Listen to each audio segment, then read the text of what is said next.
Hey friends, അസ്സലാമു അലൈക്കും. ലൈഫിൽ ചില സമയങ്ങൾ വരും, നമ്മളെ ഒന്ന് ചിന്തിപ്പിക്കുന്ന സമയങ്ങൾ. എന്താണ് ഞാൻ ചെയ്യുന്നത്, അല്ലെങ്കിൽ എവിടേക്കാണ് ഞാൻ പോയിക്കൊണ്ടിരിക്കുന്നത്, എന്തുകൊണ്ടാണ് എനിക്ക് സമാധാനമില്ലാത്തത് എന്ന്. ചിലപ്പോൾ നമ്മൾ ചെയ്യുന്ന തെറ്റുകൾ കൂടുതലായിരിക്കും, അല്ലെങ്കിൽ നമ്മളുടെ ഭാഗത്തു നിന്ന് വരുന്ന മിസ്റ്റേക്സ് കൂടുതലായിരിക്കും, ദുഃഖം കൂടുതലായിരിക്കും. അതുമല്ലെങ്കിൽ മേ ബി നമുക്ക് ഒരു ലക്ഷ്യം തന്നെ ഇല്ലാത്ത ഒരു അവസ്ഥയായിരിക്കും. അപ്പോൾ നമുക്ക് തോന്നും, എനിക്ക് വീണ്ടും ഒന്ന് തുടങ്ങാമായിരുന്നെങ്കിൽ എന്ന്, അല്ലെങ്കിൽ എനിക്ക് ജീവിതം വീണ്ടും റീസെറ്റ് ചെയ്യാൻ പറ്റിയിരുന്നെങ്കിൽ എന്ന്. ഇസ്ലാം ഈ ഒരു ചിന്തയ്ക്ക് വളരെ മനോഹരമായൊരു ഉത്തരം നൽകിയിട്ടുണ്ട്. നീ ജീവിച്ചിരിക്കുന്ന സമയത്തോളം റീസെറ്റ് ചെയ്യാൻ വേണ്ടിയിട്ട് ഒരിക്കലും വൈകിയിട്ടില്ല. നീ ശ്വാസം എടുക്കുന്നുണ്ടെങ്കിൽ അള്ളാഹു നിന്നെ വിളിച്ചുകൊണ്ടിരിക്കുന്നു എന്നാണ് അർത്ഥം. ഇന്ന് നമ്മൾ സംസാരിക്കാൻ പോകുന്നത് ലൈഫിനെ റീസെറ്റ് ചെയ്യാനുള്ള 5 ഇസ്ലാമിക് മാർഗങ്ങളെക്കുറിച്ചാണ്. നമ്പർ 1, തൗബ, പുതിയ തുടക്കത്തിൻ്റെ വാതിൽ. ലൈഫിനെ റീസെറ്റ് ചെയ്യാനുള്ള ആദ്യത്തെ സ്റ്റെപ്പ് എന്നത് തൗബയാണ്. നമ്മളെല്ലാവരും തെറ്റുകൾ ചെയ്യുന്നവരാണ്, പാപങ്ങൾ ചെയ്യുന്നവരാണ്, തെറ്റുകൾ വീണ്ടും ആവർത്തിക്കുന്നവരാണ്. പക്ഷേ ഇസ്ലാം നമ്മളെ എങ്ങനെയാണ് സഹായിക്കുന്നത്? അള്ളാഹു നമ്മളെ പാപം ചെയ്തതിന് വെറുക്കുന്നില്ല, എന്നാൽ പാപം ചെയ്തിട്ട് തിരിച്ച് മടങ്ങിയില്ലെങ്കിലാണ് പ്രശ്നം.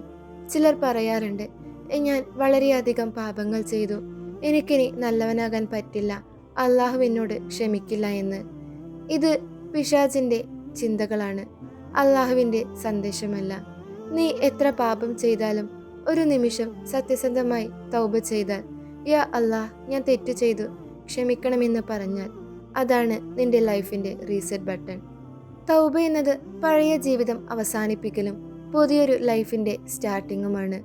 അള്ളാഹുവിലേക്കുള്ള തിരിച്ചുവരലാണത്. നീ ഇന്നാണ് തുടങ്ങുന്നതെങ്കിൽ ഇന്ന് തന്നെ നിന്റെ പുതിയ ലൈഫിൻ്റെ ആദ്യ ദിവസമാണ്.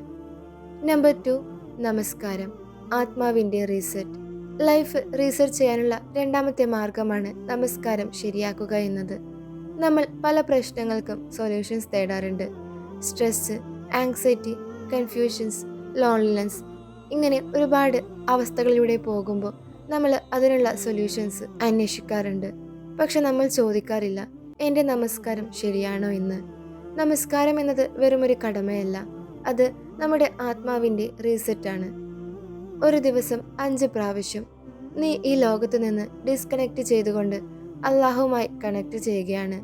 നീ സുജൂദിൽ പോകുമ്പോൾ നിന്റെ സ്ട്രെസ് കുറയുകയും മനസ്സ് സമാധാനമാവുകയും ഹൃദയം സോഫ്റ്റ് ആവുകയും ചെയ്യും.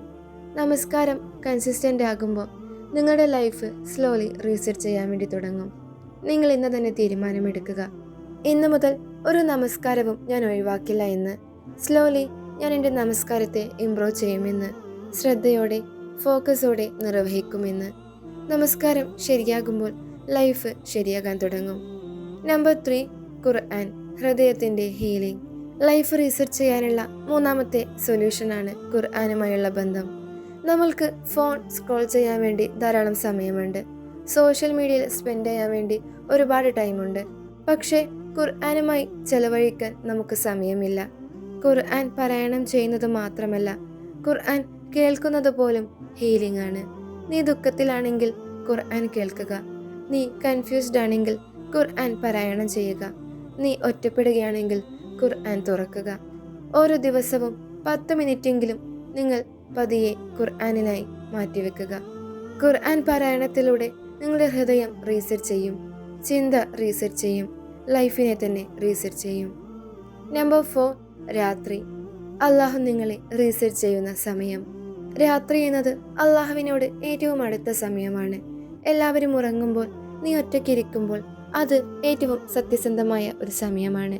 നീ പറയുക, യാ അല്ലാഹ്, എനിക്കൊരു മാറ്റം വേണം, എനിക്ക് സമാധാനം വേണം, എനിക്ക് നല്ല ജീവിതം വേണമെന്ന്. രാത്രിയിലെ ചെറിയ ദുആ പോലും വലിയ മാറ്റങ്ങൾ ഉണ്ടാക്കും. നിനക്ക് തഹജ്ജുദ് ചെയ്യാൻ കഴിഞ്ഞില്ല എങ്കിലും ഉറങ്ങുന്നതിന് മുൻപ് ദുആ ചെയ്യുക, 2 റക്അത്ത് നമസ്കരിക്കുക, കണ്ണുനീരോടുകൂടി അള്ളാഹുവിന് മുന്നിൽ ഇരിക്കുക. ഇവയാണ് നിങ്ങളുടെ റീസെറ്റ് നിമിഷങ്ങൾ. നമ്പർ 5, ചെറിയ നല്ല ശീലങ്ങൾ വലിയ മാറ്റം കൊണ്ടുവരും. ജീവിതം റീസെറ്റ് ചെയ്യാനുള്ള 5ാമത്തെ മാർഗമാണ് ചെറിയ നല്ല ശീലങ്ങൾ എന്നത്. വലിയ മാറ്റങ്ങളുടെ ആവശ്യമില്ല, ചെറിയ കാര്യങ്ങളിലുള്ള കൺസിസ്റ്റൻസിയാണ് ആവശ്യം. ഓരോ ദിവസവും ദിക്കർ പതിവാക്കുക, ചെറിയ ദുആ ശീലിക്കുക, ഒരു നന്മയെങ്കിലും ചെയ്യുക, പാപങ്ങൾ ഒഴിവാക്കാൻ വേണ്ടി ശ്രമിക്കുക. ഇവയാണ് റിയൽ റീസെറ്റ്. ഒരു ദിവസം കൊണ്ട് തന്നെ നിങ്ങൾക്ക് പെർഫെക്റ്റ് ആകാൻ വേണ്ടി പറ്റണമെന്നില്ല. പക്ഷേ കൂടുതൽ ബെറ്റർ ആകാൻ വേണ്ടി ഹാർഡ് വർക്ക് ചെയ്തുകൊണ്ടിരിക്കുക.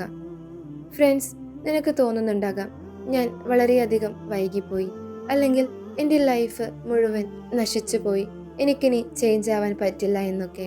പക്ഷേ സത്യത്തിൽ നീ ഇപ്പോഴും ജീവിച്ചിരിക്കുന്നു. അതായത് അള്ളാഹു നിന്നെ വിട്ടിട്ടില്ല.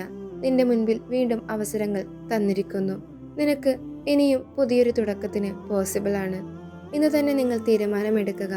ഞാൻ തൗബ ചെയ്യും, ഞാൻ നമസ്കാരം ശരിയാക്കും, ഖുർആൻ പാരായണം തുടങ്ങും, രാത്രിയിലുള്ള ദുആ പതിവാക്കും, ചെറിയ നല്ല ശീലങ്ങൾ ശീലിക്കും എന്ന്. അപ്പോൾ സ്ലോലി ക്വൈറ്റ്ലി നിന്റെ ജീവിതം റീസെറ്റ് ആകും. ഫ്രണ്ട്സ്, നിങ്ങൾ ഈ ഒരു ടോക്ക് കേട്ടുകൊണ്ടിരിക്കുകയാണ്. നിങ്ങൾ യാദൃച്ഛികമായി ഇവിടെ എത്തിപ്പെട്ടവരാകാം. മേ ബി ഈ ഒരു ടോക്ക് അത് നിങ്ങൾക്കുള്ള ഒരു മെസ്സേജ് ആകാം. ഇന്ന് തന്നെ നിങ്ങൾ തുടങ്ങുക. പെർഫെക്റ്റ് ആയില്ലെങ്കിലും സത്യസന്ധമായി സ്റ്റാർട്ട് ചെയ്യുക. നീ അള്ളാഹുവിലേക്ക് ഒരു പടി നടന്നാൽ അള്ളാഹു നിന്റെ അടുത്തേക്ക് ഓടി വരും. അള്ളാഹു നമ്മളെ എല്ലാവരെയും പുതിയ നല്ല ജീവിതത്തിലേക്ക് റീസെറ്റ് ചെയ്യട്ടെ. അസ്സലാമു അലൈക്കും വറഹ്മത്തുള്ളാഹി തആല വബറകാതുഹു.